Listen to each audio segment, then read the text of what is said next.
আমরা কেরালাতে থাকাকালীন আমার হাজব্যান্ড এই গ্রিল মেশিনটা ফ্লিপকার্ট থেকে অর্ডার করেছিল। তো একদিন রাতের বেলা আমরা এটাতে গ্রিল করেছিলাম সবাই মিলে। এই যে সন্ধেবেলায় আমরা সবাই মিলে রেডি হয়ে গেছি। আমাদের পাশের বাড়ি থেকে এই যে ছোট ছোট ছেলেমেয়েগুলো দেখছো, ওরা এসেছিল, পারো আর কুটুস। এই যে আমার হাজব্যান্ড সব ধরনের চিকেনগুলো ম্যারিনেট করে রেখেছে 2 রকম মশলা মাখিয়ে, আর তার সাথে ছিল তেলাপিয়া মাছের মতো এখানে কিলিমিন বলে একটা মাছ পাওয়া যায় নদীতে, ওটা। এই যে আমরা গ্রিল শুরু করে দিয়েছি।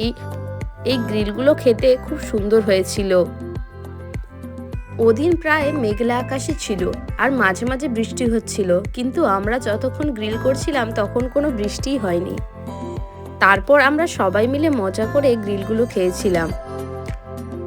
এই চিকেনগুলো বেশ ভালোভাবেই হয়েছিল, কিন্তু মাছগুলো এতটাই সফট ছিল যে এগুলো একটু একটু ভেঙে যাচ্ছিল। এই যে ছোট্ট ছেলেটা দেখছো, কমলা গেঞ্জি পরা, এটা আমার ভাসুরের ছেলে, নাম তাকরু। এত বদমাশ আর চঞ্চল কি বলবো।